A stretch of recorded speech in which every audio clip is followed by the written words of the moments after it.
सभी साथियों को मेरा सेवा जोहार। मेरा नाम डॉक्टर किरण नूरुटी है।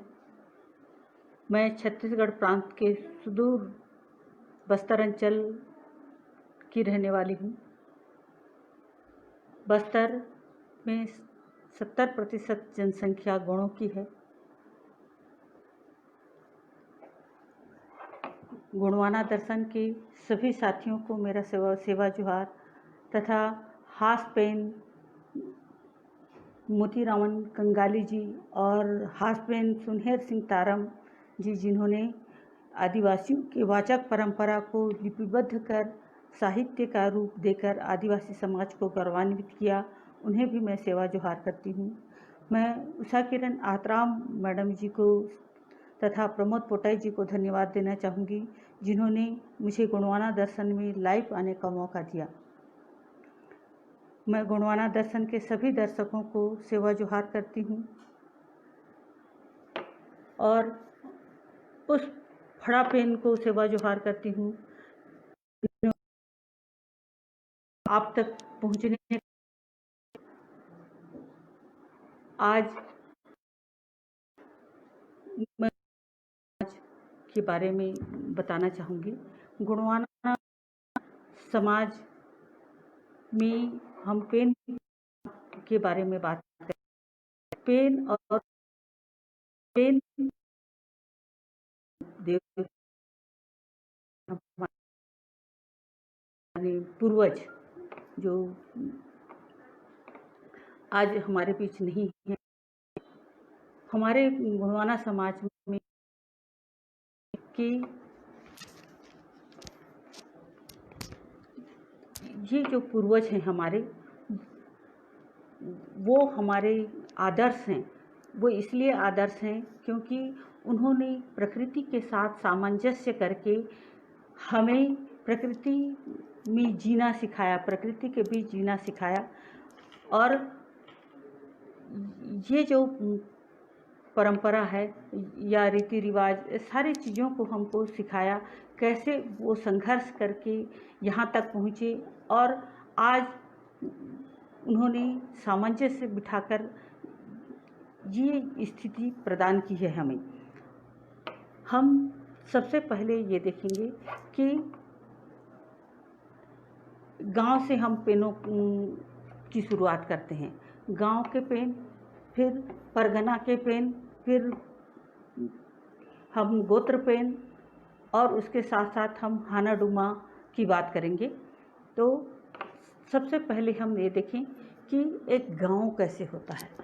एक गांव में जो पेन व्यवस्था होती है, तो जब भी यहाँ मैं आप लोगों को बस्तर के बारे में ही बताऊंगी क्योंकि यहाँ के बस्तर के जो गौड़ों की रीति रिवाज है, अब और जगहों में कैसे किस तरह का होगा ये मैं नहीं बता सकती, लेकिन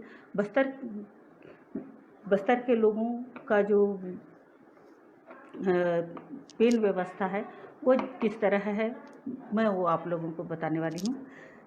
बस्तर में एक गांव की जब स्थापना होती है तो जो व्यक्ति उस गांव को स्थापित करता है या गांव के जंगल को काटता है, वहाँ के खुटा बूटा को काटता है और खुटा बूटा को काटने के साथ वहाँ वह अपने पेनों को स्थापित करता है, अपने कुल गोत्र के पेनों को स्थापित करता है। जैसे सबसे पहले माटी की स्थापना करता है। माटी की स्थापना के साथ वो यानी गांव का सीमांकन करता है। एक सीमा में कहाँ से कहाँ तक उस गांव की सीमा होगी और सीमा में कुछ देवों को सीमा में स्थापित करता है। जैसे गांव के अंदर जिम्मेदारी होती है और गांव के बाहर वह तलुर मुत्ते की स्थापना करता है, जिसे अलग अलग क्षेत्रों में अलग अलग नामों से जाना जाता है। कोई उसे ठाकुर देव कहते हैं तो कोई ठाकुर दाई कहते हैं, लेकिन बस्तर में उसे तलुर मुत्ते के नाम से जाना जाता है। यह जो देवी होती है, इसके बारे में मैं आगे बताऊंगी। तो एक गांव जैसे स्थापित होता है, उसके साथ साथ माने सीमा जो होते हैं, सीमा के नदी, पहाड़ और जो क्षेत्र होते हैं गांव का, जो सीमांकन जहाँ किया जाता है, वहाँ पर राव पेन स्थापित किए जाते हैं। तो ये जो सारे पेन जो स्थापित होते हैं, वो सारे उस व्यक्ति जिसने उस गांव को पहला बसाया, उस गांव बसाने वाले व्यक्ति के कुल खानदान के व्यक्ति होते हैं। और उसके बाद, उसकी मृत्यु के बाद उसे भी पेन का स्थान प्राप्त होता है गांव बसाने वाले व्यक्ति को, और उसी के खानदान का जो व्यक्ति होता है वह गायता होता है।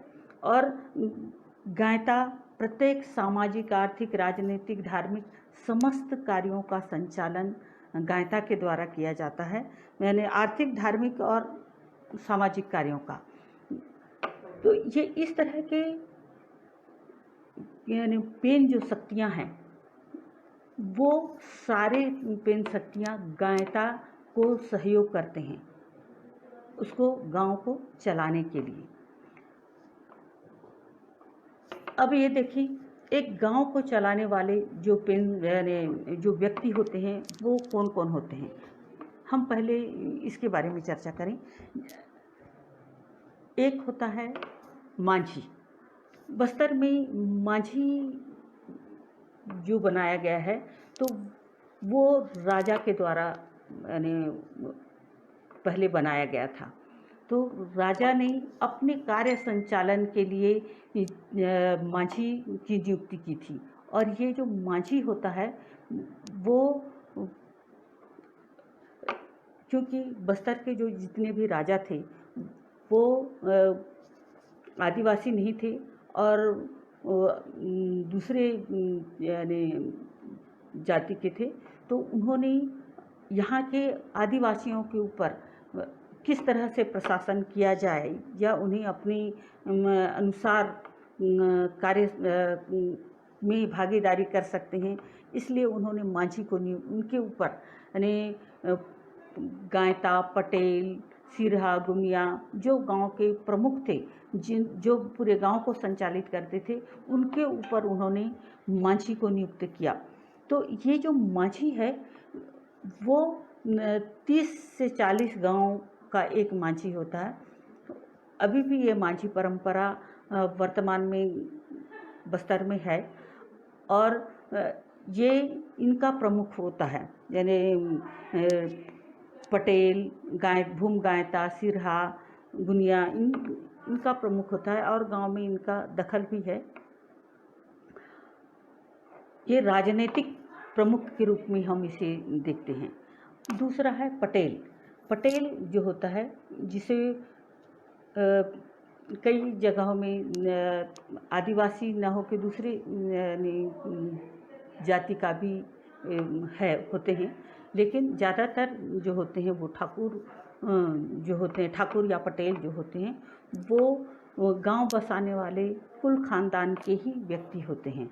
और ये समस्त गांव के राजनीतिक व्यवस्था के प्रमुख होते हैं। इनके द्वारा जो झगड़े आदि निपटाने का कार्य, धार्मिक कार्य, सामाजिक कार्य, समस्त कार्यों का संचालन इनके द्वारा किया जाता है। और इनके न्याय व्यवस्था में वह यदि किसी को दंड देता है, ये पंचों की व्यवस्था होती है और पंचों का प्रमुख पटेल होता है। और इसकी बात को गांव वाले सभी मानते भी हैं और ये देखा जाता है कि ये ज़्यादातर जो अमीर व्यक्ति होता है गांव का, वो पटेल ही होता है। उसके बाद आता है भूम गायता। भूम का मतलब होता है धरती, यानी इस भूमि का गायता। तो ये भूमि का गायता जो होता है वह गांव बसाने वाले कुल खानदान का व्यक्ति होता है और उसके द्वारा जो संचालित व्यवस्था होती है वो समस्त जो पेन शक्तियाँ होती हैं उन शक्तियों का स्वामी होता है। और सारे जो देवता होते हैं गांव में, क्योंकि जब गांव बसाने वाले व्यक्ति जो थे, जिसको भूमियार कहा जाता है, यानी भूमियार उस स्थान को कहा जाता है जहाँ पर पहला गांव बसाने वाला व्यक्ति, उस व्यक्ति को दफन किया गया था, और वह स्थान भी पूज्य माना जाता है। और पूज्य मानने के साथ ये जो भूम गायता होता है वो उसी खानदान का व्यक्ति होता है, क्योंकि उसी कुल के जो देव होते हैं उन्हीं को पूरे गांव की सुरक्षा के लिए स्थापित किया गया है। तो वो सारे जो पेन शक्तियाँ होती हैं वो भूम गायता की आज्ञा का पालन करते हैं। भूम गायता की आज्ञा का पालन करने के साथ ही उसे हर कार्य में सहयोग भी करते हैं।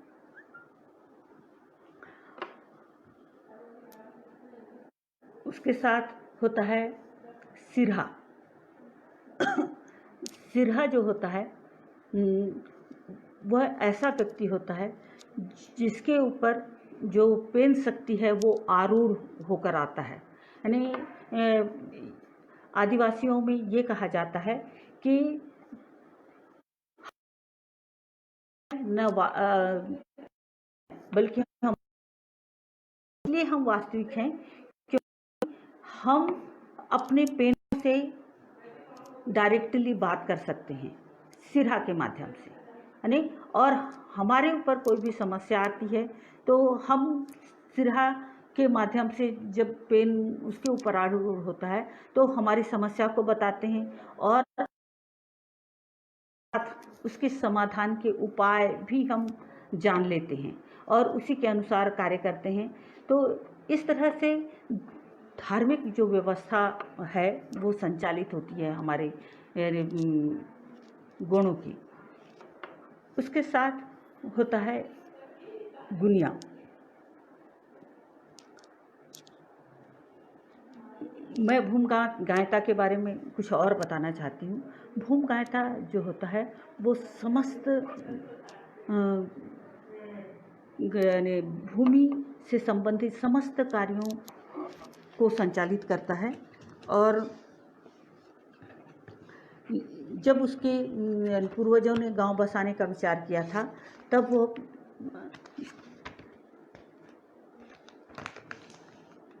वह लौकिक अलौकिक सभी का इसे भूम गायता को नियंता कहा जाता है।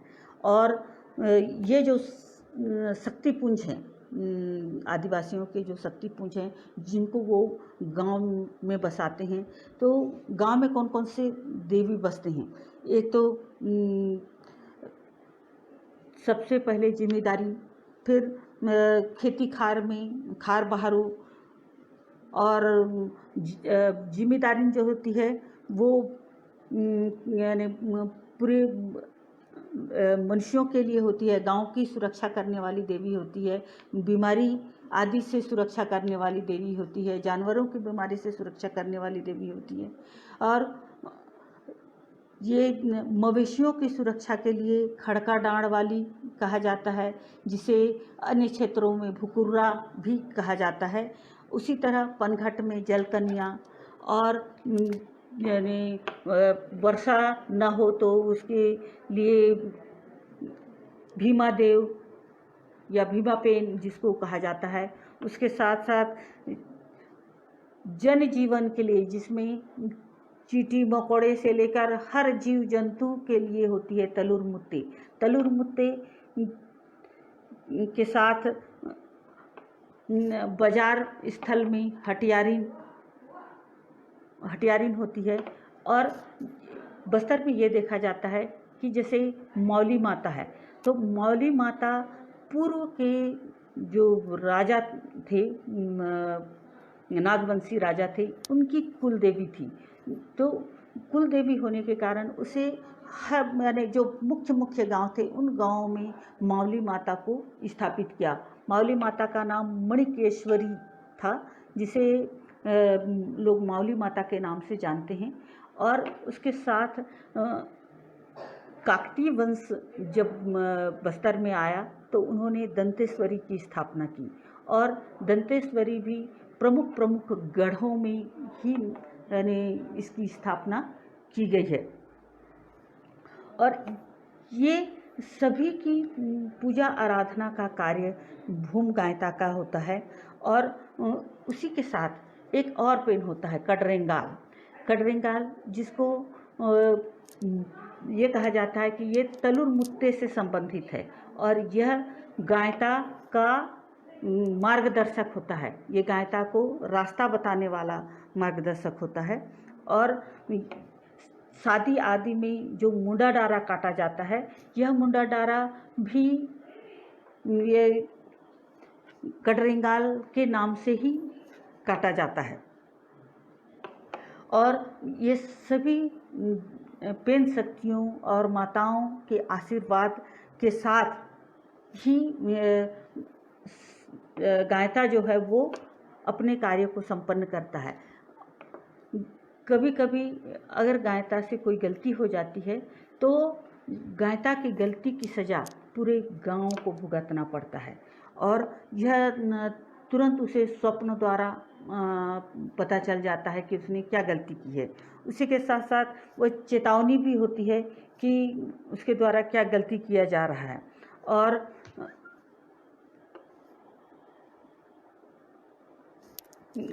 गायता के द्वारा कोई भी कार्य जब किया जाता है तो उसके लिए उपवास रखा जाता है, जिसको नोमना कहा जाता है। और ये सिर्फ गायता ही नहीं रखता, बल्कि सिरहा भी रखता है, गुनिया भी रखता है, और जितने प्रमुख पुजारी होते हैं ये भूम गायता के साथ साथ गोत्रदेव का या गोत्रपेन का जो गायता होता है वह भी, और जो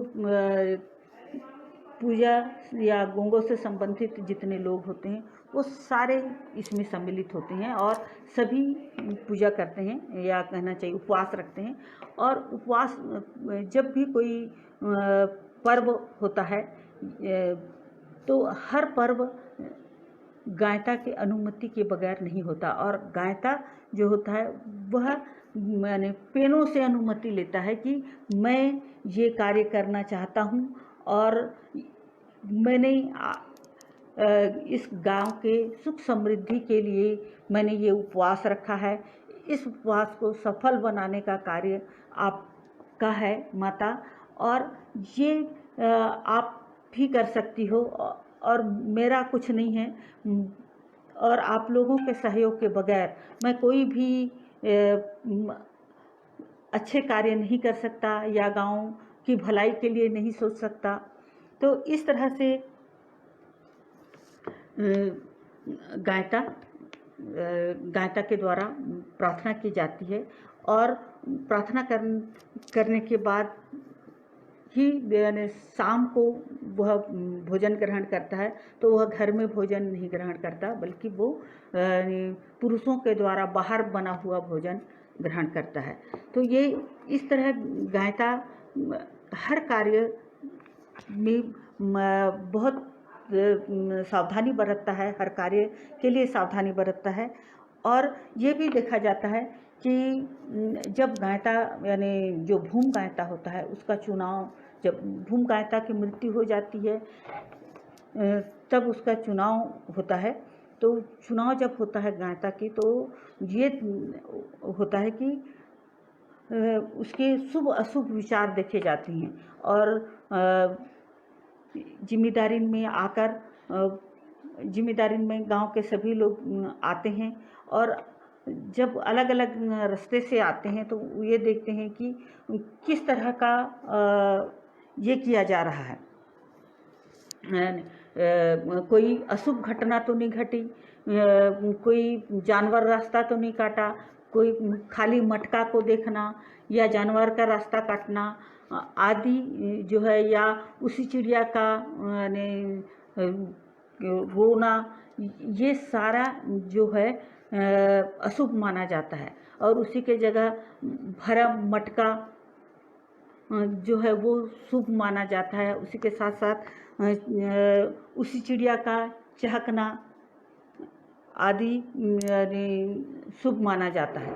तो ये इस तरह की जो चीज़ें हैं वो देखने के बाद वे सभी मिलकर उस व्यक्ति के नाम से जिसे वो धूम गायता बनाना चाहते हैं उससे उसके नाम से वो शिकार खेलने जाते हैं। और ये शिकार जो होता है वो जाता है तो शिकार मिलने से ये समझा जाता है कि वह व्यक्ति गायता बनाने लायक है। और जमीन से संबंधित समस्त खाद्य पदार्थ जो होते हैं वो खाद्य पदार्थ के उपयोग से पहले गायता के द्वारा उसे पेन शक्तियों पर अर्पित किया जाता है। तलुर मुत्ते में और जिम्मेदारी में और बाकी पेनों में भी अर्पित किया जाता है।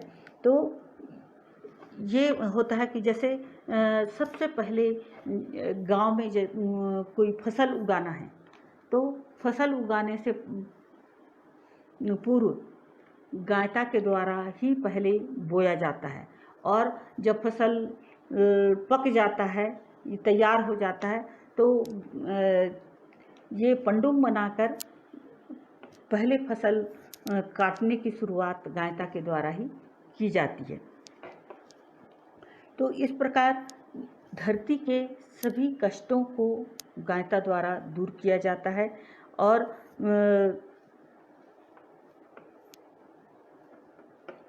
धरती से संबंधित ये कहा जाता है कि जो गायता होता है वो धरती से संबंधित समस्त रहस्यों को जानता है और वह धरती माता से या कहें तलुर मुत्ते और जिम्मेदारी से वो गांव की भलाई के लिए, गांव के सुख शांति के लिए, गांव की उन्नति के लिए वह बहुत कुछ मांगता रहता है। और ये इस तरह की का मांगना जो है वो प्रकृति की सामान्य प्रक्रिया से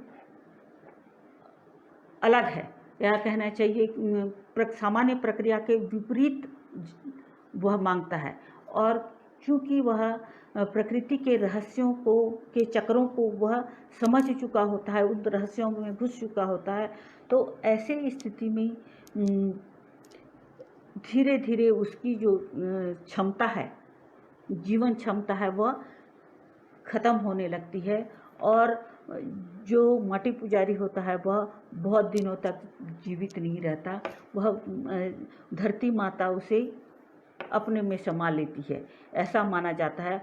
लेकिन गायता के पास इतना पावर होता है कि वो अपने जो क्या करनी चाहिए, मृत्यु को वह दूसरे के पास स्थानांतरित कर सकता है। ये इतनी क्षमता गायता के पास होती है। और ये बहुत सभी पेनों का पावर उसके पास होता है और सभी पेनों के रहस्यों को वह जानता है।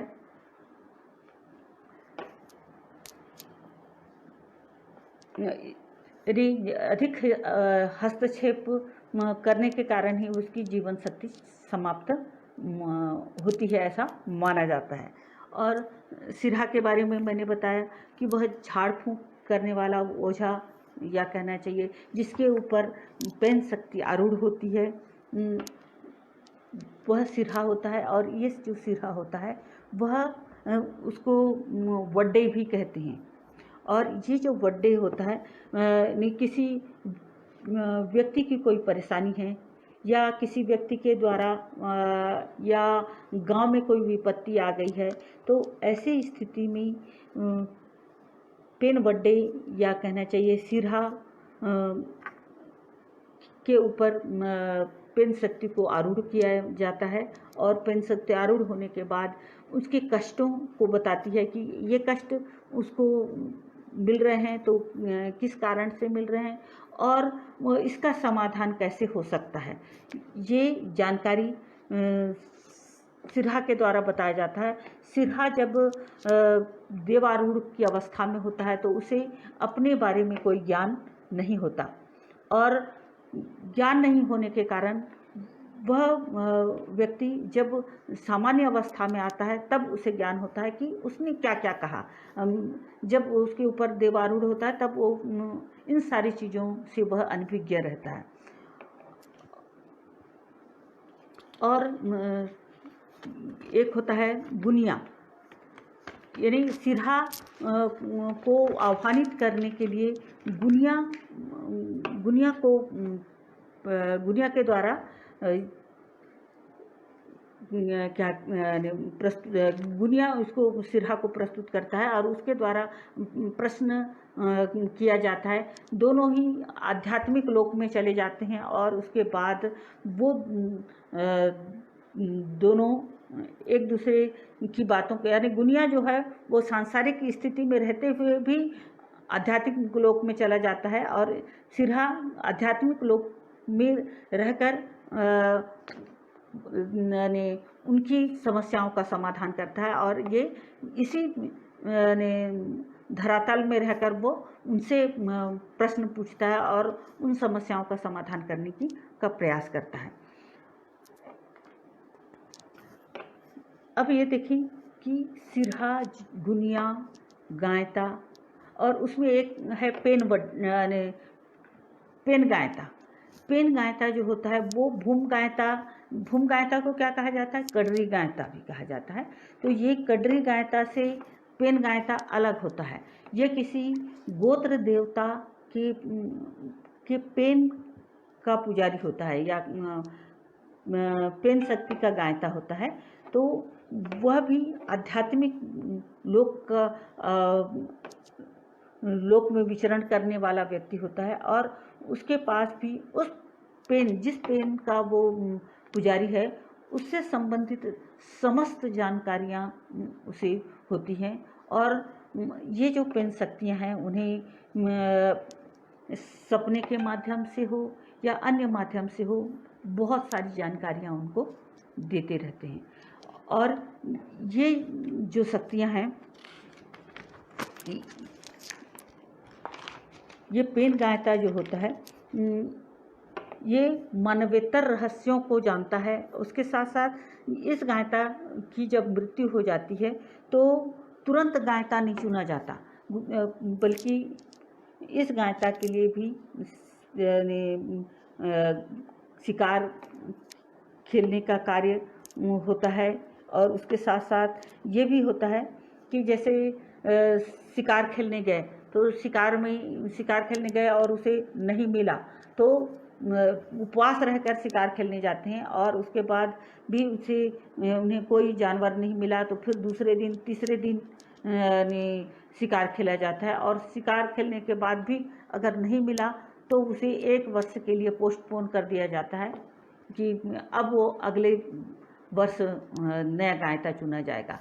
अथवा ये होता है कि भूमकाल द्वारा या भूमकाल की सहमति से पेन जो होता है वह अपने लिए गायता स्वयं चुनता है। और इसमें भी शुभ अशुभ बहुत देखा जाता है। जैसे शिकार खेलने गए और शिकार में जानवर पीछे की ओर रहा है, अशुभ संकेत है। उसके साथ साथ यानी कई जो चीज़ें होती हैं जैसे सांप का रास्ता काटना या जानवरों का रास्ता काटना, यानी तो ये इस तरह की स्थिति हो जाती है, तब भी गायता को चुनने में दिक्कत आती है। उसके साथ साथ ये भी देखा जाता है अगर शिकार खेलने गए हैं और गांव में आग लग गई या किसी को कुत्ता काट दिया या सांप काट दिया या इस तरह की कोई यानी दुर्घटना हो गई तो ऐसे हालात में भी ये गायता बनाने का कार्य को स्थगित कर दिया जाता है। अब ये देखें कि ये जो गायता बनाए जाते हैं, गायता होते हैं, वो उनके लिए बहुत सारी वर्जनाएँ होती हैं। गायता, पुजारी, सिरहा जो होते हैं, चाहे पेन गायता हो, चाहे भूम गायता हो, चाहे सिरहा हो, चाहे पंजियार, जो पंजियार उसको कहते हैं जिसको जो चावल गेहूं से विनती देकर किसी का भविष्य बताता है, उसको पंजियार कहते हैं। और यही व्यक्ति सिरहा का सहायक व्यक्ति होता है। हम देखते हैं कि ये जिम्मेदारिन का सिरहा हो या पेन पुजारी का सिरहा हो, उसको बहुत सारे रस्मों को करना होता है। तो इन रस्मों के लिए वो उपवास रखता है। तो उपवास जिसको नोमना कहा जाता है, तो वह किसी के घर का पानी भी नहीं पिएगा और चाय भी, घर का पानी नहीं पिएगा, ना चाय पिएगा। उसके साथ साथ महिलाओं के हाथ से वह तंबाकू भी नहीं लेता, न उनके हाथ से पानी ग्रहण करता है। और जब तक उनका जो पेन वाला या जो त्यौहार वाला जो क्रियाक्रम, जो धार्मिक क्रियाक्रम चलता है, तो उतने दिनों तक वह घर का भोजन नहीं करता, बल्कि हर घर से एक एक मुट्ठी चावल जमा किया जाता है। और ये चावल जो है वो पुरुष वर्ग ही घर के बाहर बनाते हैं, जिम्मेदारी गुड़ी में बनाते हैं, और वही भोजन उनको करना पड़ता है। और अपनी पत्नी से गायता को दूर रहना पड़ता है। तो उसके साथ साथ ये भी देखा जाता है कि ये जो महत्वपूर्ण व्यक्ति जो होते हैं, वो गर्भवती स्त्री और रजस्वला स्त्री से वो हमेशा ही, या ये औरतें बच के रहती हैं इनसे। और ये भी देखा जाता है कि घर में जब वह सामान्य अवस्था में भी होता है, तो सबसे पहला भोजन जो होता है वही गायता को दिया जाता है, या गायता, सिरहा, पुजारी जो भी होते हैं उनको दिया जाता है। और इसके साथ यदि कोई जन्म संस्कार है, तो जन्म संस्कार में जो शराब का तर्पण पितरों को किया जाता है, वो बचा हुआ जो तर्पण है वह ये व्यक्ति ग्रहण नहीं करती, यानी गायता ग्रहण नहीं करता। और उसी के साथ जो नारियल प्रसाद वगैरह भी जो होते हैं वो भी ग्रहण नहीं किया जाता। उसके साथ साथ जब उसके परिवार का कोई किसी व्यक्ति की मृत्यु हो जाती है, तो भले उसके माता पिता भी हों, तो भी वह व्यक्ति मुंडन नहीं कराएगा, यानी गायता को मुंडन कराना वर्जित होता है। और लकांज का जो प्रसाद होता है, लकांज वाला प्रसाद भी ये जो गायता पुजारी जो होते हैं वो ग्रहण नहीं करते हैं। इसी के साथ साथ ये भी देखा जाता है कि ये ज़्यादातर सौम्य व्यक्ति होते हैं और किसी से लड़ाई झगड़ा भी नहीं होता, लेकिन किसी कारणवश उसकी किसी से लड़ाई हो गई, या दूसरे व्यक्ति के आपस में लड़ाई कर लिए हैं, और लड़ाई करने वाला व्यक्ति यदि उसके चरण छू ले या उसकी कसम खा ले कि मैं ये ऐसा नहीं किया हूँ, तो ऐसे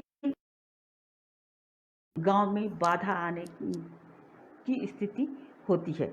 और कई बार ये होता है कि अनावश्यक गाली गलौज, मारपीट यानी इनके द्वारा नहीं, इनके साथ नहीं किया जाता। उसके साथ शादी ब्याह में गुलाल या हल्दी आदि जो होते हैं, वो हल्दी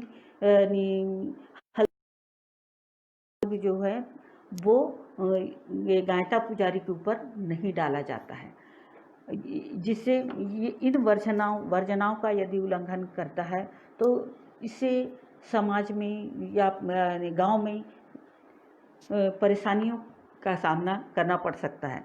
कई बार अगर कोई व्यक्ति रंजिशवश हो या दुर्भावनावश किसी गायता पुजारी को गाली गलौज दे देता है या कोई अनावश्यक लांछन लगा देता है कि ये व्यक्ति यानी ये गायता ये इस तरह का व्यक्ति है, इस तरह का कुछ, तो ऐसे हालात में यानी वो जिसने लांछन लगाया है उस व्यक्ति के साथ बुरा होने की स्थिति भी हो सकती है, उसका कुल नाश भी हो सकता है, क्योंकि यानी गांव के जितने पेन शक्तियाँ होती हैं उसकी सहायता यानी उस गायता की सहायता करते हैं।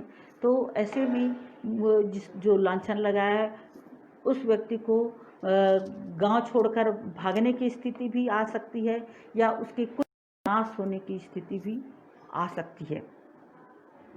तो इस तरह से देवी विधानों को संपन्न किया जाता है। और कई बार अगर पति पत्नी लड़ाई, पत्नी उसके साथ गायता के साथ, तो गांव में आट पड़ जाता है। आट का मतलब बाधा पड़ जाती है, और ये बाधा जो है वो ऐसे ही दूर नहीं होती। फिर जब तक या तो पद छोड़ना, जब तक उस मामले की सुनवाई न हो जाए या पेन सकती, तब तक वह गायता के पद से विमुख हो जाता है। और इसके लिए उसे सभी पूरे गांव वालों के बीच पेन शक्तियों से माफ़ी मांगना पड़ता है।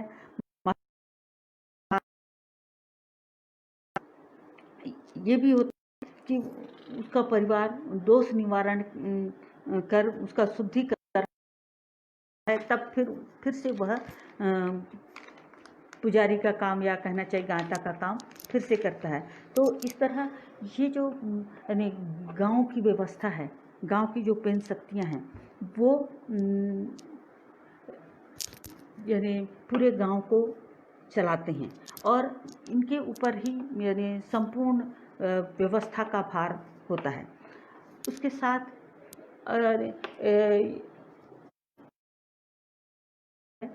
ज़्यादातर क्या यहाँ हर गांव जो है, यहाँ का जो माटी पुजारी होगा वह आदिवासी ही है, दूसरे जाति का व्यक्ति कोई माटी पुजारी नहीं है। इसका मतलब ये है कि हमारे लोग, ये जो आदिवासी हैं, वही लोग इस गांव यानी इस धरती को, इस गांव को बसाए। गांव बसाने वाला जो पहला व्यक्ति है वो आदिवासी ही है। और कुछ गांव ऐसे देखने को मिलते हैं जहाँ पर गांव में दूसरा माटी पुजारी है। तो दूसरा माटी पुजारी है तो वो क्या हो जाता है कि जब किसी कारणवश पूर्व काल में जब कोई माटी पुजारी बाहर चला जाता था, या कहना चाहिए माटी पुजारी नहीं यानी पूरे गांव वाले किसी दुर्घटनावश या गांव में यानी पशु आतंक होने के कारण भी कई गांव खाली कर दिए गए और दूसरे गांव में उस जगह को छोड़ फला नहीं, तो इसलिए उस गांव को छोड़ दिए। लेकिन वो गांव की सीमा और वो जगह स्थापित था, तो दूसरे लोग आकर बसे उस गांव में, तो उन लोगों को ये आदिवासियों ने दिया, उस गांव को दिया, तब दूसरा व्यक्ति माटी पुजारी हो सका। वरना चाहे जितने प्रकार के भी गांव बसे हों, वो सारे गांव के जो माटी पुजारी हैं वो सारे आदिवासी ही हैं। अब ये देखें कि गांव में एक राजनीतिक कार्य करने के लिए भी यानी जो प्रशासन और गांव दोनों को जोड़ने वाला एक कड़ी होता है जिसको कोटवार कहा जाता है। और ये कोटवार गांव के समस्त सरकारी कार्यों को, सामाजिक, आर्थिक, धार्मिक यानी समस्त कार्यों का संचालन यानी सामाजिक में महत्वपूर्ण भूमिका है। ज़्यादातर ये देखते हैं कि ये जो यानी कोटवार होता है वो गाड़ा जाति का होता है। हम कि बस्तर की इतनी सारी पेन शक्तियाँ हैं, और उसी के साथ साथ यहाँ जो नलवंशी राजा थे, चाहे काकतीय वंशी राजा थे, और उसके पूर्व भी बहुत से राजा हुए अलग अलग जो आदिवासी नहीं थे। उन्होंने कई जगहों में ये देखा गया है कि वो लोग जो हैं कहीं बुद्ध की मूर्तियाँ प्राप्त हो रही है, बारसूर में शिवलिंग प्राप्त हुआ है, मामा भांचा का मंदिर, और उसके साथ गणेश की मूर्तियाँ, बड़ी बड़ी मूर्तियाँ, और कहीं विष्णु मंदिर, तो कहीं और कुछ मंदिर, बहुत सारे मूर्तियाँ प्राप्त हुई हैं। लेकिन यहाँ का जो मूल निवासी है, चाहे ST SC OBC किसी भी वर्ग का व्यक्ति है, वह मूर्ति पूजा नहीं करता। इसके बारे में मैं आगे बताऊंगी। अब ये देखिए, एक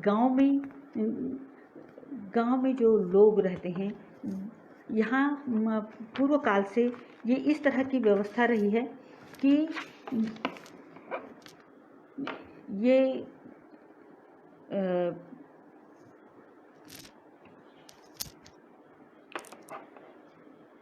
एक दूसरे के ऊपर निर्भरता की व्यवस्था, एक दूसरे के ऊपर निर्भरता की व्यवस्था। तो बहुत सी जातियाँ जो यहाँ के मूल निवासी हैं, वो वर्ग भी यहाँ पर निवास करता है। और मैंने ये देखा कि जितनी भी जातियाँ हैं, वो सारे जातियाँ पेन शक्तियों के, पेन आदिवासी का है, लेकिन उसको कार्य कौन कर रहा है? सारी जातियाँ करती हैं मिलकर। सारी जातियाँ माने जैसे कलार के यहाँ से, कलार एक जाति होती है जो शराब बनाने का कार्य करती है, और ये शराब बनाने का कार्य करने के साथ यानी पितरों को जो तर्पण करना है वो किससे किया जाएगा? शराब, या यानी ये कलार घर से आएगा। उसी की तरह तेली का कार्य है तेल निकालना। ज़्यादातर जो तेल होता था वो टोरे का तेल होता था, इसलिए ये कहा जाता है कि ये महुआ जो पेड़ है वो गौड़ों की जीवनदायिनी है, आदिवासियों की जीवनदायिनी है, और कलार जो है वो बड़ा भाई है और तेली छोटा भाई। एक ही चीज़ से दोनों का व्यवसाय चलता है, यानी कलार उसके फूल से अपना व्यवसाय करता है और तेली अपना व्यवसाय उसके फल से करता है। तो तेली के यहाँ से तेल लाकर वह अपने पेन पुरखा में दिया जलाता है। उसके साथ लोहार जो है, लोहार जाति, ये वैसे आदिकाल में कृषकों के औजार बनाने का कार्य करता था। उसी के साथ वह पेन शक्तियों के लिए त्रिशूल बनाना, काटा कुर्सी और लामंदिया और बहुत से यानी मूर्तियां बनाने का कार्य भी इसके द्वारा किया जाता है, लोहार के द्वारा किया जाता है। उसी के साथ साथ आंगाओं में जो उनकी आँख बनाई जाती है, वो आंगा जो है वो उसमें आँख बनाने का, खिला ठोकने का कार्य भी लोहार के द्वारा किया जाता है। और कुम्हार यानी आदिकाल से मिट्टी के बर्तन बनाता आ रहा है, जो हमारे पूर्वजों की ज़रूरतों को, भोजन बनाने की ज़रूरतों को उन्होंने पूरा किया। उसी के साथ साथ कुम्हारों ने आदिवासियों के पेन शक्तियों को भी बनाया, जैसे कहीं हाथी के रूप में, कहीं घोड़े के रूप में, तो करसा, दिया, ये सारे चीज़ों को बनाने का कार्य कुम्हार करता है। और उसी के साथ घसिया जिसको हम यहाँ बस्तर संभाग में घड़वा कहते हैं, और कोंडा गांव में ये बहुतायत में पाए जाते हैं, क्योंकि घड़वा कला पूरा विश्व प्रसिद्ध है। कोंडा गांव में यानी हर प्रकार के यानी शिल्पी यहाँ पर हैं। और ये जो घसिया जाती है ये कैसे यानी बने, ये देवताओं के लिए या पेन शक्तियों के लिए ये मूर्तियाँ बनाने लगे। ये जो पेन शक्तियों को जैसे उनकी जो मनोकामना है वो पूरी हो जाती थी तो उन्हें वो मूर्तियाँ पेन शक्तियों में चढ़ाया जाता था। तो पेन शक्तियों में चढ़ाने के कारण ये घसिया जाति उसके तुरही बनाने का कार्य करता है। उनसे घोड़ा पेन माताओं की मूर्तियाँ बनाता है, घुंघरू बनाता है और बहुत सारी चीज़ें भी घड़वा के द्वारा बनाया जाता है यानी पेन शक्ति के लिए। उसी के साथ गाड़ा या म्हारा, यानी बस्तर में गाड़ा और म्हारा दोनों ही बाजा बजाने का कार्य करते हैं। और ये गाड़ा जाति के लोग होते हैं और बिना गाड़ा बाजा के चाहे माताएं हो या ये पेन शक्ति हो, दोनों ही नृत्य नहीं करते हैं। ये जो मोहरिया होता है यानी सहनाई वादक जो होता है वो उनको उसी के पाड़ में या कहना चाहिए उसी के धुन में जब बजाता है तब उस देव खुश होकर नृत्य करता है। और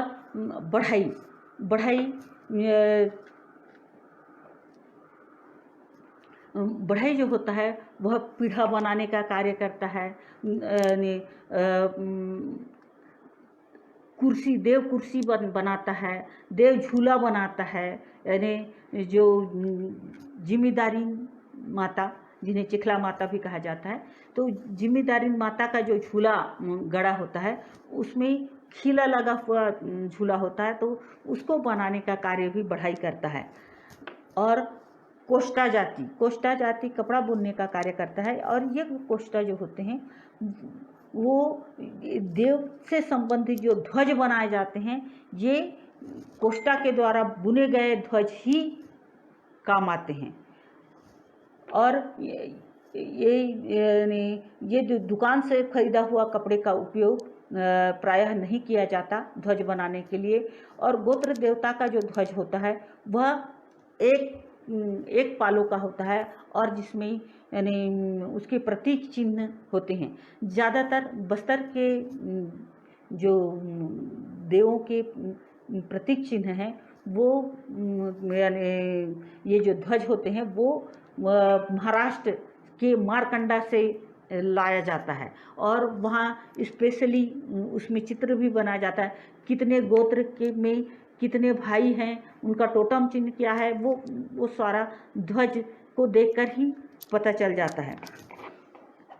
और है बंजारा, तो ये बंजारा जो जाति है वो बस्तर में एक व्यापारी के रूप में आए और व्यापारी के रूप में आकर वे यहीं के हो गए। और इनका भी देव के प्रति पेन शक्तियों के प्रति बहुत आस्था है।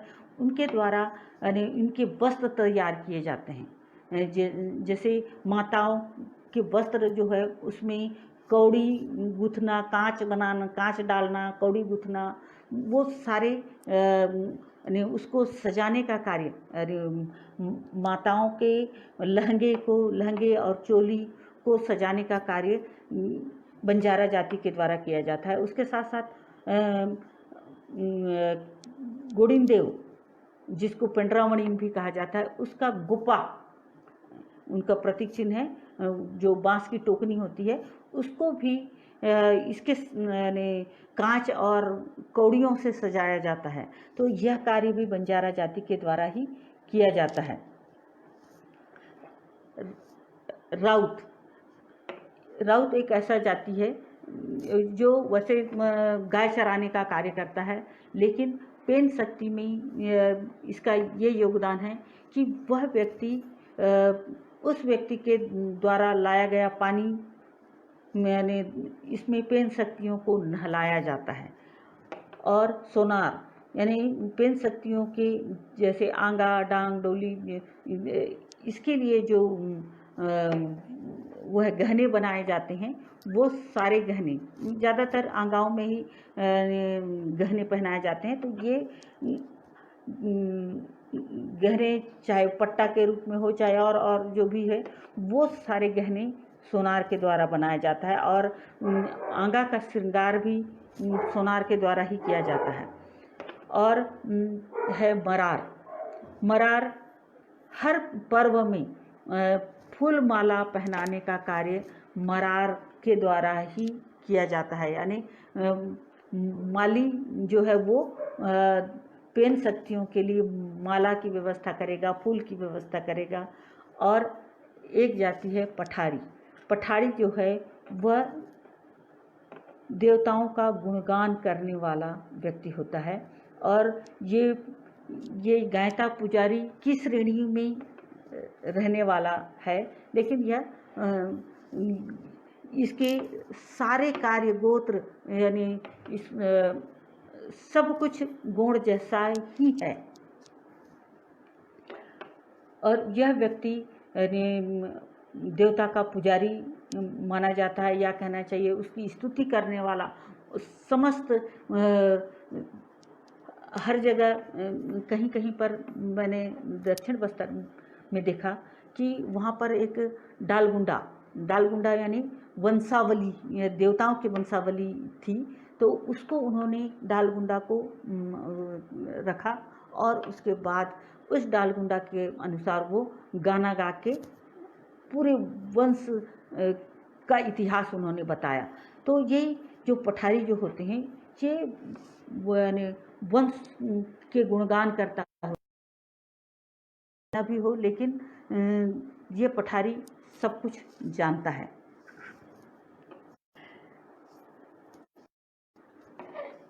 अब देखें हम गांव के लोगों की व्यवस्था थी। अब देखें ग्राम देवता। ग्राम देवता में होती है तलुर मुत्ते। तलुर मुत्ते को गांव बाहर स्थापित किया जाता है। और तलुर मुत्ते जो है वो तामसिक प्रवृत्ति की देवी है। और यह पूरे गांव की सुरक्षा करने वाली माता शक्ति मानी जाती है। ये कहा जाता है कि जिस तरह एक मुर्गी जो है, बच्चे वाली जो मुर्गी, तलुर मुत्ते का मतलब होता है बच्चे वाली माँ। तो एक मुर्गी जैसे बच्चे वाली होती है, तो कोई भी विपत्ति आ जाए तो वो अपने पंख को समेट लेती है, सारे बच्चों को समेट लेती है और छुपा देती है। उसी तरह मुत्ते है, वो गांव में विपत्ति आती है तो वो सुरक्षा एक मुर्गी की तरह करती है। वो सारी विपत्ति से बचाने का कार्य करती है। वो सिर्फ मनुष्यों को ही नहीं, सारे जीव जंतु वाली देवी के रूप में होता है। और की जब आराधना की जाती है तो माने होम, या कहना चाहिए ये साल का गोंद, या जिसको धूप कहा जाता है, धूप का हवन दिया जाता है।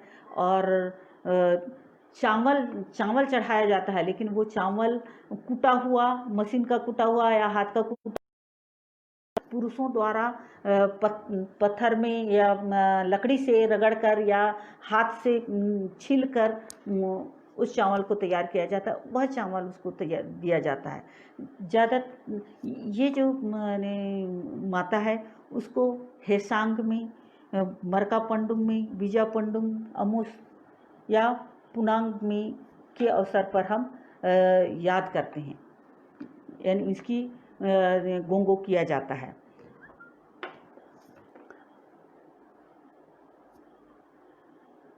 उसके बाद है जिम्मेदारी माता।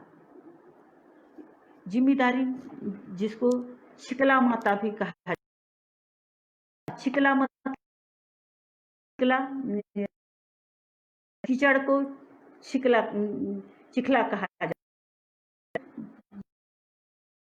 है। धरती तो का आगमन, उसको शीतला माता का नाम दे दिया। और ये शीतला माता जो होती है या शीतला माता जो होती है वो बीमारियों से सुरक्षा करने वाली माता होती है। और जिम्मेदारी माता को बड़ी माता कहा जाता है, जो यानी बड़ी माता, जो चेचक जो होता है उसको बड़ी माता कहा जाता है, उसको बूढ़ी माता कहा जाता है। छोटी माता को कसलाई माता, हैजा को मरही माता, और मलेरिया को हुल्की माता, और पशुओं की बीमारी को चौरंगी माता कहा जाता है। और इसके उपचार के लिए दीपक जलाकर और विशिष्ट तरह की पूजा की जाती है। और ये जो जिम्मेदारी,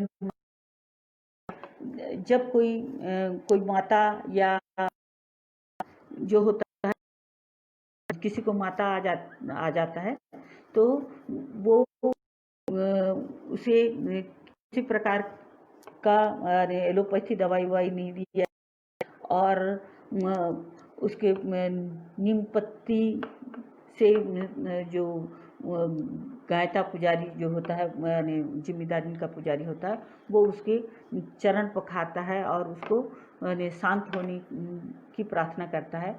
और जब जो पीड़ित व्यक्ति है वह माता से मनौती मांगता है या करार करता है कि वो,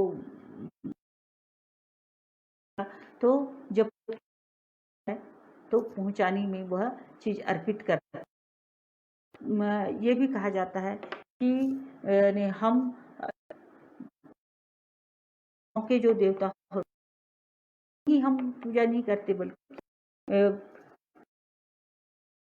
यानी अनायास गांव में पदार्पण कर चुके हैं। रीढ़ी, सिंगस, ये यानी उल्टी दस्त यानी या कहना चाहिए सिंगस माता कहा जाता है। तो ये जो बीमारियां हैं, उन बीमारियों को गांव से बाहर निकालने का कार्य भी किया जाता है। ये पहुंचानी में ही ये इस तरह के कार्य होते हैं। पहुंचाने से पहले बाहर निकालने का कार्य किया जाता है, उसको उसके समस्त भोग के साथ उनको, और ये इस तरह के उपचार के लिए पहुंचानी मनाया जाता है।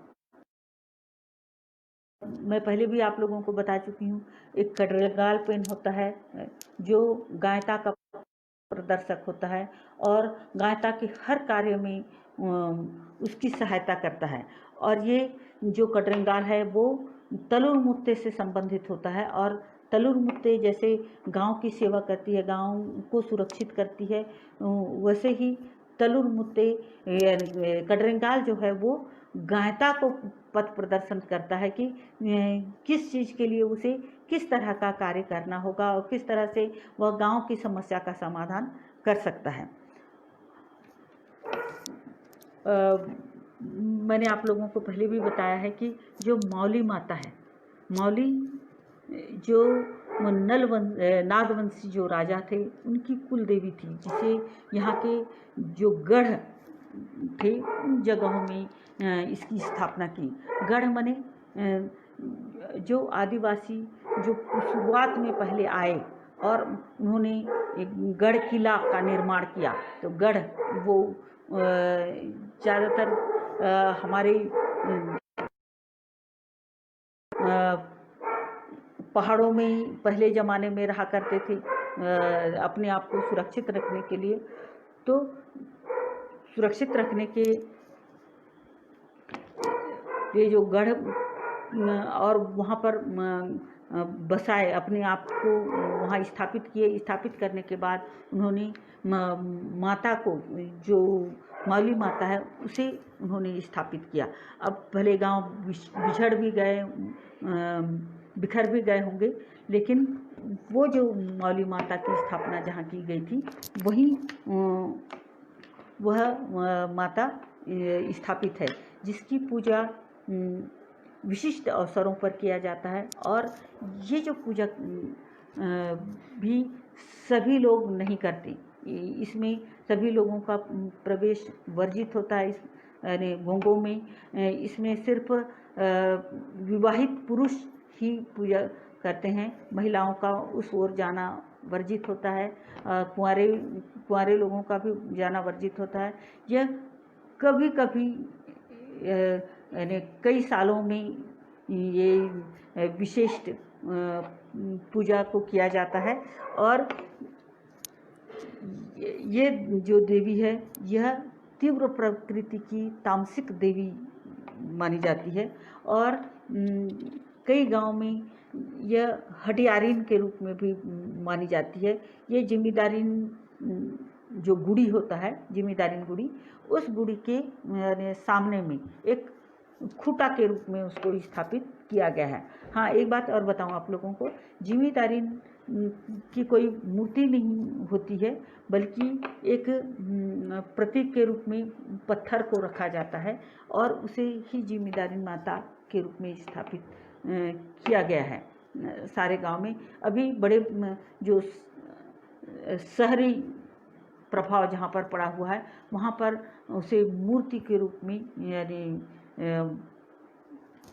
पत्थर की मूर्ति के रूप में स्थापित किया जाने लगा है। लेकिन मौली की जो है वह मूर्ति नहीं है, बल्कि वो ये इसी तरह की है।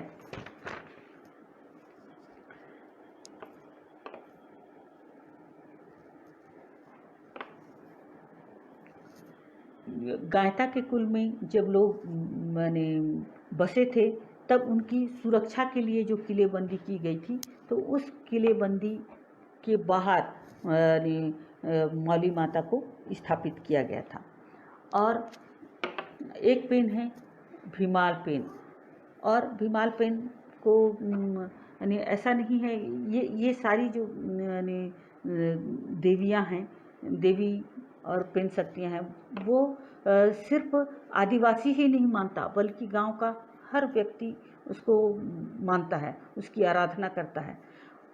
भीमाल पेन, जब भी अकाल या जब पानी नहीं गिरता, तो ऐसे हालात में इस पेन की आराधना की जाती है। और ये कहा जाता है कि भीमा भीमीन यानी भीमा पेन और उसकी पत्नी भीमीन, दोनों का विवाह रचाया जाए, दोनों को प्रतिमा बना के विवाह रचाया जाएगा तो पानी गिरेगा, ये इस तरह की। और यानी इस क्षेत्र में एक मंडप बनाया जाता है, बिना छत वाला मंडप, छोटा सा लकड़ी का बना हुआ होता है, और उसके बीच में एक पत्थर के रूप में भीमाल पेन की स्थापना की जाती है। और ये भीमाल पेन गांव के सीमावर्ती इलाके में रखा जाता है इसको।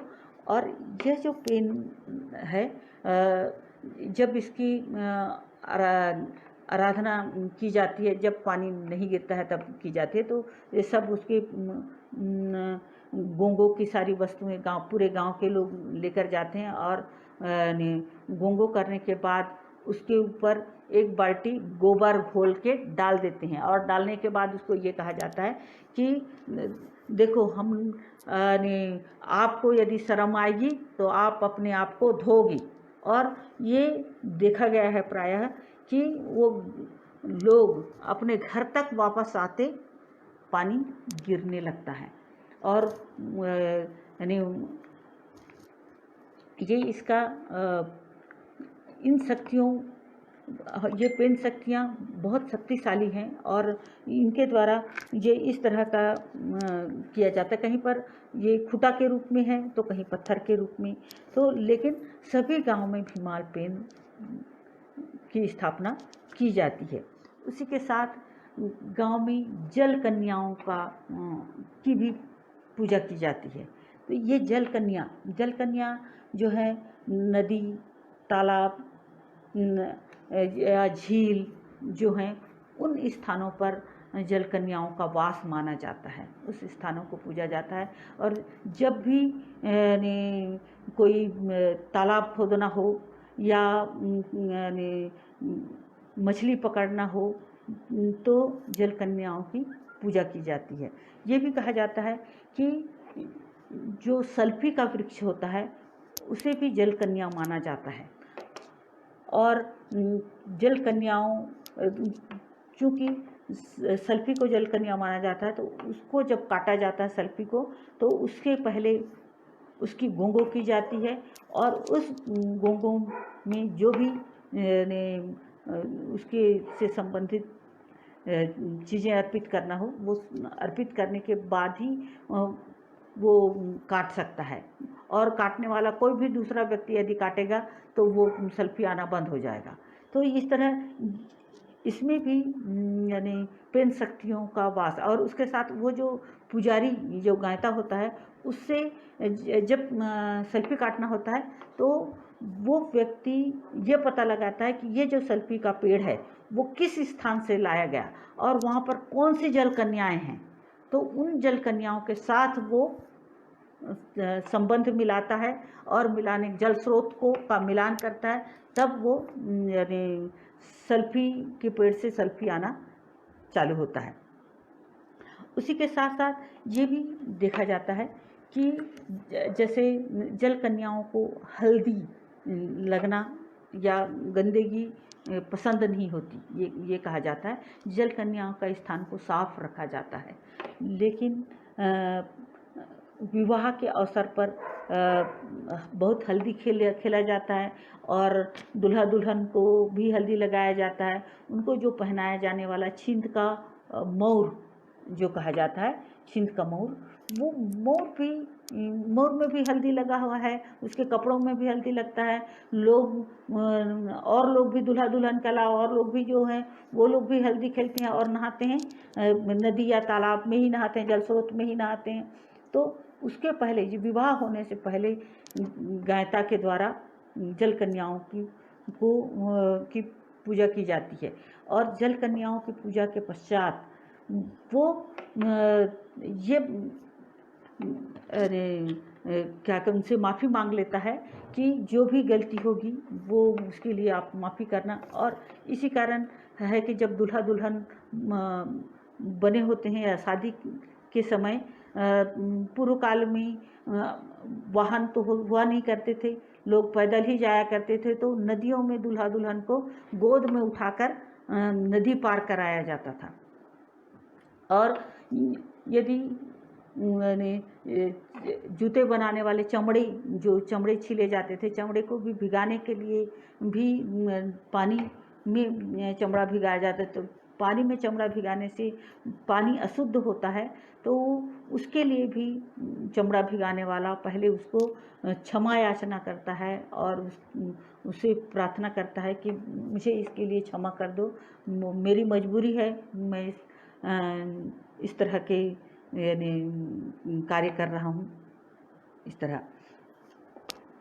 और उसके लिए यानी वह चावल, चूड़ी, सिंदूर और चूड़ी फुंदरी जिसको कहा जाता है, और यानी मुर्गी आदि का सेवा पूजा देकर उससे प्रार्थना करता है। उसके बाद है रावेन। सीमा में रावेन होते हैं, ये यानी सीमा को जो जिसको राव भी कहा जाता है या रावेन भी कहा जाता है। ये इनकी जो पूजा होती है वह बिरदुड़ यानी माटी तिहार में और चरु दो अवसर पर इनकी पूजा की जाती है।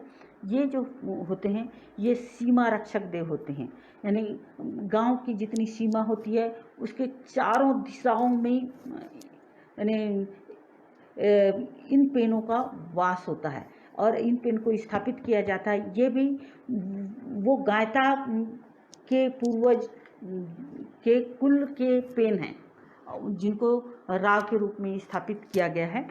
तो ये कहा जाता है कि सीमा में गांव का अलग अलग क्षेत्र में अलग अलग विभिन्न क्षेत्र में उपमाटी होती है और ये उपमाटी पेन यानी चरों में अलग अलग माटी पेन को यानी उप माटी पेन यानी सीमा क्षेत्र के जो पेन होते हैं उन माटी पेनों की पूजा की जाती है। तो इन्हीं जो उप माटी पेन जो होते हैं उन्हें ही रावेन कहा जाता है। और एक पेन होता है भैंसासुर। भैंसासुर जो होता है वो गांव में एक ऐसा स्थान होता है जहां पानी जल स्रोत, जिसको गांव का जल स्रोत कहा जाता है, वहाँ यानी गर्मी हो और या कितने भी यानी सारे नदी तालाब सूख भी जाएं लेकिन उस स्थान में पानी का जल स्रोत रहता है। तो ये कहा जाता है कि ये जो जानवर हैं पूरे गांव के वो उसी स्थान पर जाते हैं और वहीं डूबे रहते हैं। तो ये भैंसासुर का स्थान कहा जाता है। और एक होता है पात। ये जो पात जो होता है वो गायता का प्रतीक चिन्ह होता है, यानी गायता के पूर्वजों की धरोहर, गायता को उसके पूर्वजों के द्वारा वो चीज़ मिला। और ये जो पात होता है वो गायता का पथ प्रदर्शक होता है, गायता का पथ प्रदर्शक होता है। और एक होता है भूमियार।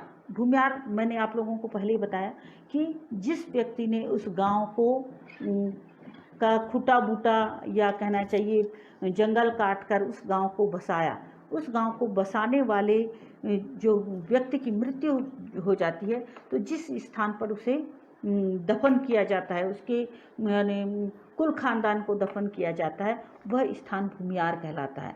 और ये जो भूमियार यानी जब गांव की यानी कि किसी भी पर्व में पूजा की जाती है तो इस भूमियार की भी पूजा की जाती है। और ये भूमियार के प्रतीक के रूप में एक टंगिया होता है, भूमियार का प्रतीक चिन्ह टंगिया होता है, जिम्मेदारी के साथ ही रहता है।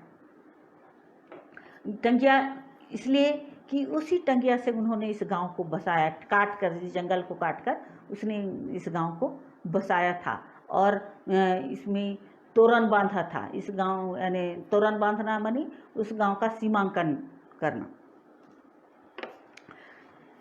इस तरह ये मुख्य मुख्य पेन गांव के होते हैं।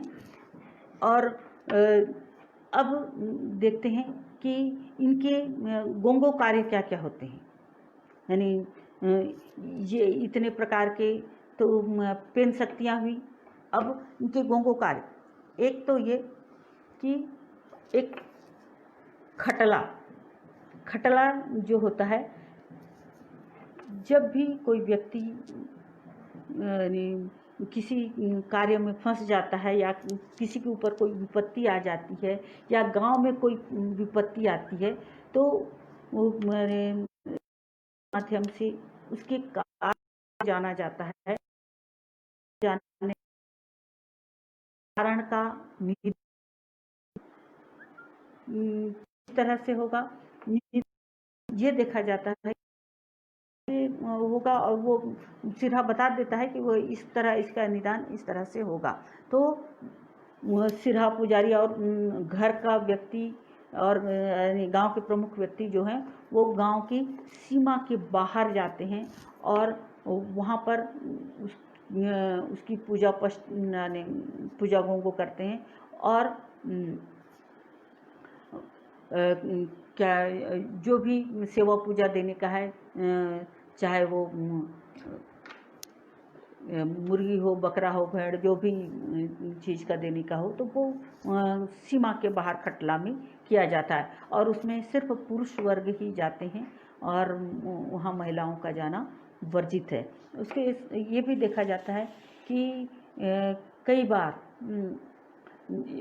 गायता के द्वारा कोई कार्य गलत हो गया, तो गलत हो गया है तो उसका भी यानी खटला के द्वारा उसका निदान किया जाता है, वह भी गांव के बाहर ही किया जाता है।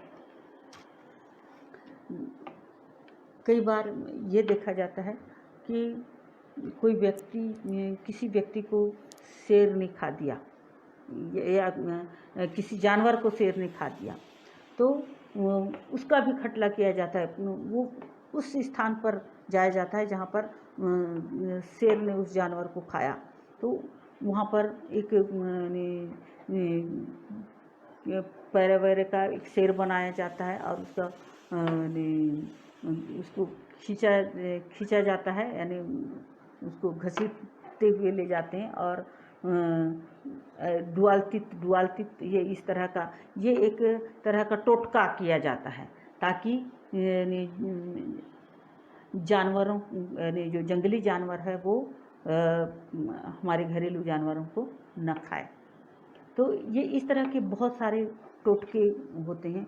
और इस खटला में ये भी होता है कि जैसे पहुंचाने के समय भी खटला होता है, तो जो सिंगस देवियाँ होती हैं, सिंगस यानी बीमारियाँ, चाहे वो हैजा हो, उल्टी दस्त हो, सर्दी खांसी बुखार, ये इस तरह के बरसात के मौसम में ज़्यादातर ये बीमारियां हो जाती हैं, तो उसको भी सिंगस देवियों के रूप में मानकर उसको गांव के बाहर निकाल दिया जाता है और उनके पूजा की सामग्री के साथ उन्हें विदा किया जाता है। तो ये इस तरह के कार्य को खटला कहा जाता है। और दूसरा है टर्फियाना। टर्फियाना माने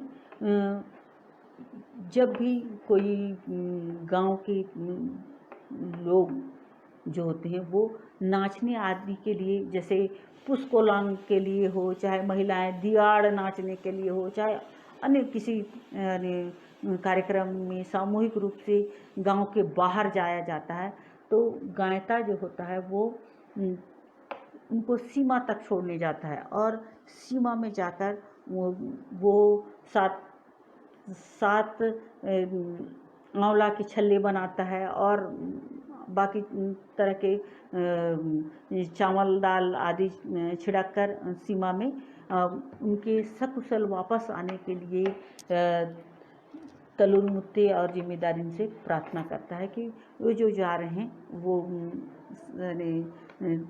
ठीक ढंग से वापस आ जाएं, नृत्य करके वापस सकुशल आएं, उसके लिए वो प्रार्थना करता है। तो इस तरह की क्रिया को टर्फियाना कहा जाता है। और एक ये कूट पहचाना का मतलब होता है सीमा बंधन। जब भी गांव में मेला होगा या यात्रा होता है, यानी कोई भी पेन संबंधी कोई कार्य होता है, तो जो पेन शक्तियाँ होती हैं वो गांव को अभिमंत्रित करके उस जगह को, जैसे मेला स्थान है, तो जब भी मेला होता है तो एक दिन पहले यात्रा होता है और उसका सीमा बंधन किया जाता है उस जगह का जहाँ पर मेला स्थान होना है। उसी तरह यात्रा होना है तो यात्रा का भी सीमा बंधन किया जाता है मंत्र शक्ति से, ताकि उसमें कोई अनिष्टकारी जो पेन शक्तियाँ हैं वो उसमें पदार्पण न कर सके, किसी तरह का कोई बाधा न डाल सके। इसलिए ये मंत्र शक्ति के द्वारा जो किया जाता है उसे कूट पहचाना कहा जाता है। और यानी तोरमंडा गोंगो पूजा कहते हैं, ये दिवाली में, यानी दिवाली के दूसरे दिन गोवर्धन पूजा में किया जाता है। तोरमंडा किसे कहते हैं? तोरमंडा जो होता है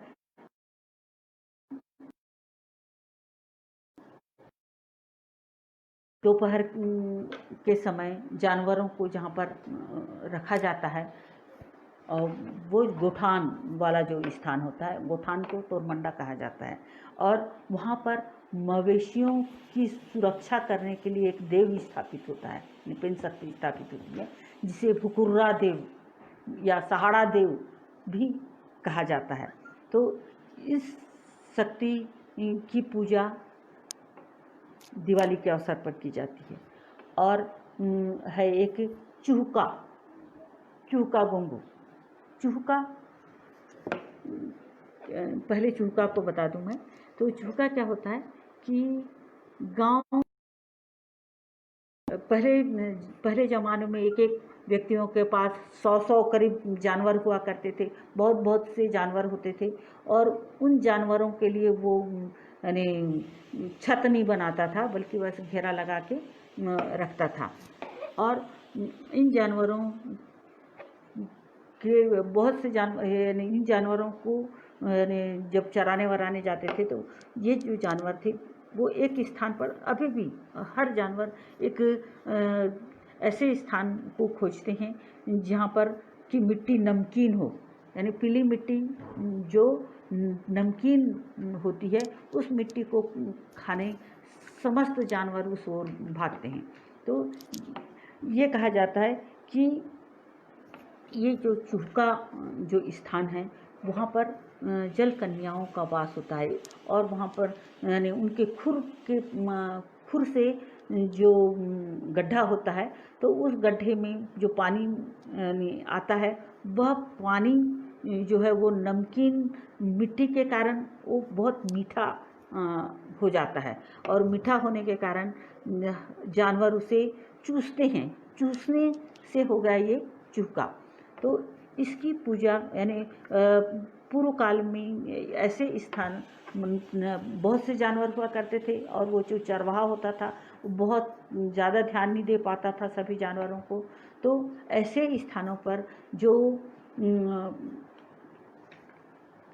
हिंसक जानवर थे, जैसे शेर, चीता, लकड़बग्घा आदि जो जानवर थे, वो जानवर घात लगाए बैठे रहते थे कि कब ऐसे स्थिति का मौका मिले और वो जानवर उठा के ले जाए। तो हमारे जो पूर्वज थे, उन लोगों ने ऐसे स्थानों पर वो एक बनाया, यानी क्या कहना चाहिए, एक देव स्थापित किया, पेन शक्ति को स्थापित। उनकी जो जानवर इसकी दिवाली के अवसर पर की जाती थी। भूका गुंगो कहा, और एक हटियारिन ये कहा जाता है। बिना हटियारिन माता बाजार या मेला ये कहा जाता है, जिस गांव में बाजार नहीं बैठता, तो उस गांव से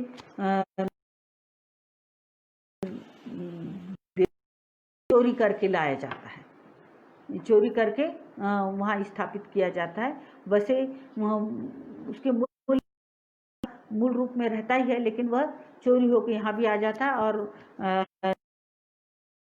के साथ ही उसे क्या कहना चाहिए, ये हाट बसाने वाली या कहना चाहिए मेला बसाने वाली के रूप में जाना जाता है। तो ये हुए गांव के प्रमुख देव, और गांव को पूजा यानी किस को कैसे पूजा किया जाता है या आराधना यानी गुंग किया जाता है। अब देखिए प्रमुख पेन शक्ति के गुणों में सभी बड़ा पेन यानी सल्ला गागरा, जिसको हम प्रकृति सृष्टि का, ये पंचतत्व ही सृष्टि है, और ये हमें जीना सिखाया है और हमें पाल पोस रही है, और इसकी पूजा की जाती है। और दूसरा है बूढ़ी माता, और जिसको हम बूढ़ा देव भी कहते हैं। जो पेन शक्ति हो गए हैं, पेन शक्ति के बाद गुणों में ये परंपरा है कि हमारे जो पेन शक्तियाँ हैं हमको प्रत्यक्ष सहायता करती हैं, प्रत्यक्ष हमारे साथ हमेशा रहती हैं, हमारे अच्छे और बुरे वक्त में हमारा साथ देती हैं, और हमें हर वो विपत्ति से बचाने का कार्य किसी न किसी संकेत के माध्यम से देती हैं या सपना के माध्यम से देते हैं, लेकिन वो हमें हमेशा सहायक होते हैं।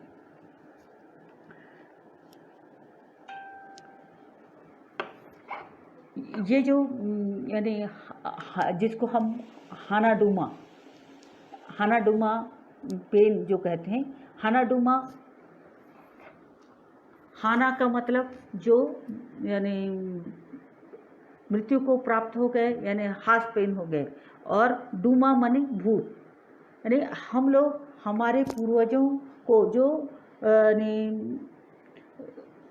हमारे बीच नहीं हैं, फिर भी वो आत्मा के रूप में हमारे साथ हैं, हमारे हर कार्य में साथ देते हैं। मृत्यु के बाद भी उनका अस्तित्व पेन शक्ति के रूप में हर परिवार की वो सहायता करता है। और ये इसकी प्रक्रिया मैं अब मृत्यु संस्कार के बाद से चालू करती हूँ। मृत्यु संस्कार वैसे जब मृत्यु संस्कार होता है, किसी भी व्यक्ति की मृत्यु जब होती है तो धरती माता माने गायता से उस स्थान जहाँ पर उसे दफन किया जाना है, उस स्थान की कीमत अदा की जाती है पहले, तब उसके बाद वहाँ पर दफनाने के लिए गड्ढा खोदा जाता है। ये एक महत्वपूर्ण चीज़ मुझे लगा। और मृत्यु के बाद उसकी अंत्येष्टि होती है। क्रियाकर्म होने के बाद कुछ स्थानों में जैसे कांकेर क्षेत्र में है, वो मछली पकड़ के लाया जाता है। और ये नारायणपुर क्षेत्र में ये होता है कि उसका जो कूड़ा भात, यानी कहना चाहिए उसका जो प्रसाद जिस मटके में बना जाता है, उस मटके को अंदर रखा जाता है उस आत्मा के रूप में। तो ये जो आत्मा होती है वो बहुत पावरफुल है, और यानी बहुत सी चीज़ों ने महसूस किया है। वो जब भी अगर बेटियां उस जगह में बेटियों को घुसने का आदेश नहीं होता, लड़कियां जब बड़ी हो जाती हैं, कुंवारी भी रहती, बड़ी में नहीं घुस सकती, तो बहुएं ही उस जहाँ कुंडा रखने के वाले स्थान में पहुँच सकती हैं। और रखने के बाद ये जो कुंडा रखने का विधान किस तरह का है, जब कुंडा रखा जाता है, कुंडा रखने के पहले लकांज में वही व्यक्ति यानी घर के परिवार के ही सदस्य होते हैं, और उसमें एक व्यक्ति जो होता है समधी वर्ग का भी व्यक्ति उसमें शामिल होता है। समधी का मतलब ये होता है, यानी समधी से सगा कहा जाता है। जैसे नाना, मामा और समधी माने मामा का बेटा समधी कहा जाता है, और ये तीनों मिलकर सगा होते हैं। और ये देखा जाता है कि इस प्रसाद को ग्रहण वही व्यक्ति कर सकता है जो व्यक्ति उस कुल खानदान के जो भाई होते हैं, यानी गोत्र, उस पेन के गोत्र में के जो भाई, जितने भाई होते हैं, उसके बहन, उनकी जो बहन होगी, उन बहनों का बेटा ही ये इस तरह के कार्य को संपादित कर सकता है। दूसरा व्यक्ति इसको संपादित नहीं कर सकता। और हानाडुमा का स्थान जो होता है एक विशिष्ट कमरे में होता है, और वहाँ माने वह सब लोगों के जाने माने के लायक नहीं होता, यानी सार्वजनिक नहीं होता वो कमरा। वहाँ चावल का एक मटका भी रखा जाता है, जिसे ये हानाकुंडा और नुकाकुंड, ये दोनों ही वहाँ पर रखे जाते हैं। और ये जो कुंडा यानी हानाडुमा जो होता है, हानाकुंडा जो रखे जाते हैं, ये पति पत्नी का ही रखा जा सकता है और तीसरा व्यक्ति उसमें शामिल नहीं हो सकता। मैं पहले ये सोचा करती थी कि यानी अगर हम लोग जो हैं वो कूड़ा को भीतर ही रखने का है, तो इतने सारे हमारे जो मृत लोग हैं, या कहना चाहे हमारे हाथ पेन लोग हैं, तो हमारे घर में सारे के कूड़ा क्यों नहीं है, मुझे ये लगता था। लेकिन इसका जवाब मुझे और घर के लोगों से भी नहीं मिल पाया था। तो मैंने बाद में जब अध्ययन किया तब मुझे पता चला कि जब कोई पति पत्नी के अलावा जब उसका बेटा ने ख़त्म हो जाता है, तो वो ख़त्म होने के बाद उसके कूड़ा को सीधे से अंदर नहीं घुसाया जाता, बल्कि वो बाहर ही रखा जाता है। जब ये जो घर में जो हैं उस कूड़ा को हानाल कोट में पहुंचाया जाता है। यानी अब आप लोग हमारी सेवा जितने दिन करना है वो कर चुके हैं, अब वो हमारी सेवा करने वाला दूसरा आ गया है और अब आप मोक्ष को प्राप्त कर लिए। ये इस तरह का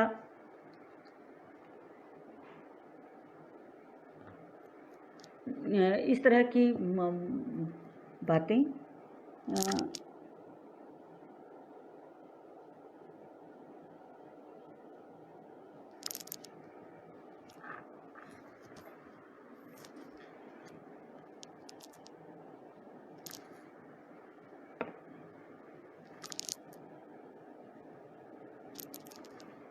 हेलो, आवाज़ नहीं आ रही है क्या?